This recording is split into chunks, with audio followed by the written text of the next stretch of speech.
ವೈಬ್ರೇನಿಯಮು antivirus ತಿಳ್ಕೊಡ್ತೀನಿ ಇವತ್ತು. ವೈಬ್ರೇನಿಯಮು same ಕ್ರೋಮ್ಗೆ ಹೋಗ್ಬೇಕು. ಅದನ್ನ ಕೀನ ಪರ್ಚೇಸ್ ಮಾಡಿಬಿಟ್ರೆ ಸಾಕು, ನೀವೇ ಹಾಕೋಬೋದು. ವೈಬ್ರೇನಿಯಮ್ ಟೈಪ್ ಮಾಡ್ಕೋಬೇಕು. ಥ್ರೆಡ್ ಸೆಕ್ಯೂರಿಟಿ ಕ್ಲಿಕ್ ಮಾಡಿದ್ರೆ ಬರುತ್ತೆ. ಇಲ್ಲೈತೆ ನೋಡಿ, ಡೌನ್ಲೋಡ್ದ ವೈಬ್ರೇನಿಯಮ್ ಫ್ರೀ 40 days ಟ್ರಯಲ್ ಅಂತ ಬರ್ತದಲ್ಲ, ಅದನ್ನು ಕ್ಲಿಕ್ ಮಾಡ್ಕೋಬೇಕು. ಬೇರೆ ವೆಬ್ಸೈಟ್ಲಿ ನೀವು ಮಾಡ್ಕೊಳಕ್ಕಾಗಲ್ಲ. ಹಂಗೆ ಕೆಳಗಡೆ ಬರಬೇಕು. ಕೆಳಗಡೆ ಬಂದಾಗ ಇಲ್ಲಿ ಬಂತು ನೋಡಿ, ವೈಬ್ರೇನಿಯಮ್ ಥ್ರೆಡ್ ಸೆಕ್ಯೂರಿಟಿ. ಇಲ್ಲೇನೈತೆ, ಡೌನ್ಲೋಡ್ ಅಂತ ಐತೆ. ಈ ಡೌನ್ಲೋಡ್ನ ಕೊಟ್ಕೋಬೇಕು. ಡೌನ್ಲೋಡ್ ಹೋಗಿ ಇದು ಸೇಮ್ ಹಂಗೆ ಏನು ಪ್ರೊಸೆಸ್ ಮಾಡ್ತಿದ್ದೀನಿ ಕರೆಕ್ಟಾಗಿ ಹಂಗೆ ಸ್ಟೆಪ್ ಟು ಸ್ಟೆಪ್ ಮಾಡ್ತು ಅಂತಂದರೆ ಈ ಆ್ಯಂಟಿವೈರಸ್ಗಳು ಹಾಕ್ಸ್ಕೊಳ್ಳೋದು ಈಸಿ. ಸ್ಟಾರ್ಟಿಂಗ್ ಏನೋ ಲ್ಯಾಪ್ಟಾಪು ಇಲ್ಲ ಯಾವುದೋ ನಿಮ್ಮ ಶಾಪ್ಗಳಲ್ಲಿ ಹಾಕ್ಸ್ಕೊತೀರ. ಆದರೆ ನೆಕ್ಸ್ಟ್ 1 year ಆದಮೇಲೆ ನೀವು ಮತ್ತೆ ಸಿಸ್ಟಮ್ ತಗೊಂಡು ಹೋಗ್ಬೇಕು. ಅದ್ರ ಬದಲು ಒಂದು ಕೀ ಕಳಿಸ್ಕೊಂಡು ಇಲ್ಲ ಫಸ್ಟ್ ಟೈಮ್ ನೀವೇ ತಗೊಂಡ್ರೆ ಈಸಿ ಇರುತ್ತೆ. ಡೀಟೇಲ್ಸ್ ಕೊಟ್ಕೊಳ್ಳೋದು, ಕೀ ಅಪ್ಲೈ ಮಾಡೋದು ಅಷ್ಟೇ. ಅಡ್ರೆಸ್ನ ಕ್ಲೀನಾಗಿ ಕೊಟ್ಕೊಳ್ಳಿ ಅಷ್ಟೇ.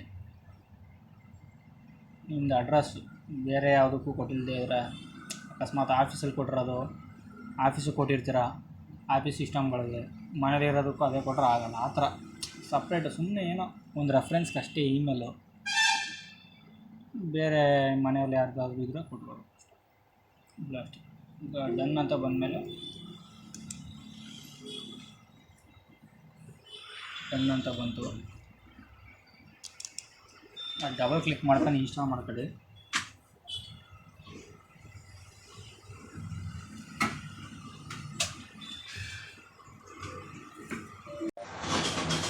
ಸಾರಿ,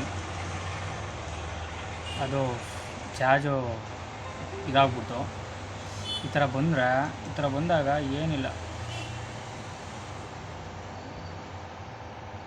ಕೊಟ್ಕೊಂಡು ರನ್ ಎನಿವೆ ಅಂತ ಕೊಟ್ಕೊಂಡ್ರೆ ಅಷ್ಟೇ ಬರುತ್ತೆ. ಅದು ವೆಯ್ಟ್ ಮಾಡಬೇಕು ಸ್ವಲ್ಪ. ಇಂಟರ್ನೆಟ್ಟು ಸ್ವಲ್ಪ ಸ್ಲೋ ಇರೋದ್ರಿಂದ ಬರುತ್ತೆ.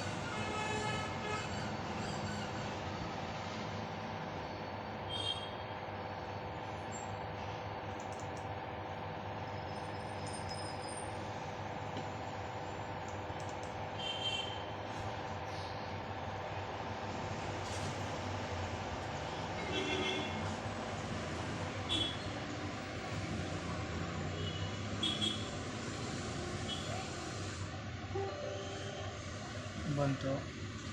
ಇನ್ಸ್ಟಾಲ್ ಎಸ್ ಅಂತ ಕೊಡ್ಕೋಬೇಕು ನೋಡಿ. ಇನ್ಸ್ಟಾಲ್ ಕೇಳುತ್ತೆ, ಇನ್ಸ್ಟಾಲ್ ಕೊಡಬೇಕು.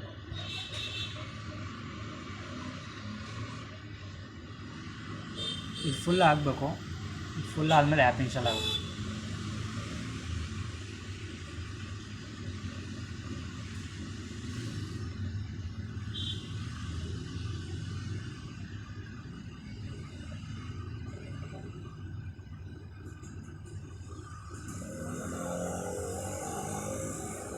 ಇನ್ಸ್ಟಾಲ್ ಆಯಿತು.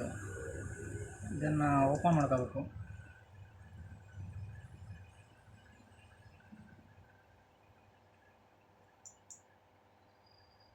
ಆಯಿತು ನೋಡಿ. ಇದನ್ನು ಬ್ಯಾಕ್ ಹೋಗಿ ಇಲ್ಲಿ ಬಂತು ನೋಡಿ, ಡೇಸ್ ರಿಮೈನಿಂಗ್ ರಿಜಿಸ್ಟರ್ ನಾವು ತಗೊಳ್ಬೇಕು. ಇಲ್ಲಿ ನೋಡಿ, ಇಲ್ಲಿ ನಿಮ್ಮ ಫಸ್ಟ್ ನೇಮ್ ಹಾಕ್ಬೇಕು, ಇಲ್ಲಿ ಇನ್ಸಿಲು, ಇಲ್ಲಿ ಫೋನ್ ನಂಬರು, ಇಲ್ಲಿ ಇಮೇಲ್ ಹಾಕಿ, ಇಲ್ಲಿ ನಿಮ್ಮದು ಪಿನ್ ಇರುತ್ತಲ್ಲ ಅದನ್ನು ಕೊಟ್ಕೊಂಡು, ಕಂಟ್ರಿ ಇಂಡಿಯಾ, ಸ್ಟೇಟು ಮತ್ತು ಸಿಟಿ, ಡೀಲರ್ ಕೋಡ್ ಯಾರಾದರೂ ಗೊತ್ತಿರೋರು ಇದ್ದರೆ ಕೊಟ್ಕೊಂಡು, ಇಲ್ಲಿ ನೋಡಿ ನಿಮ್ಗೆ ಕೊಡ್ತಾರಲ್ಲ ಕೀ ಮತ್ತು ಕೋಡ್ ಹಾಕ್ಬಿಟ್ಟು ಇಲ್ಲಿ ಆ್ಯಕ್ಟಿವೇಷನ್ ಕೇಳ್ತಾಯಿದೆ ನೋಡಿ, ಆ್ಯಕ್ಟಿವೇಷನ್ ಕೊಟ್ಟರೆ ಅಷ್ಟೇ, ಮುಗೀತು. ವಿಡಿಯೋ ಇಷ್ಟ ಆಯಿತು, ಚೆನ್ನಾಗಿತ್ತು ಅಂದರೆ ಒಂದು ಲೈಕು, ಇನ್ನೂ ಇಷ್ಟ ಆಯಿತು ಅಂದರೆ ಒಂದು ಸಬ್ಸ್ಕ್ರೈಬ್ ಮಾಡಿ. ಮತ್ತೆ ಏನಾದರೂ ಡೌಟು ಯಾವುದ್ರ ಬಗ್ಗೆ ಡೌಟ್ ಆಯಿತು ಅಂದರೆ ನಿಮ್ಮನ್ನು ಕಮೆಂಟ್ಲಿ ಹೇಳಿ, ಇದನ್ನು ಬೇಕಾದ್ರೆ ವೀಡಿಯೋ ಮಾಡ್ತೀನಿ ನೆಕ್ಸ್ಟ್.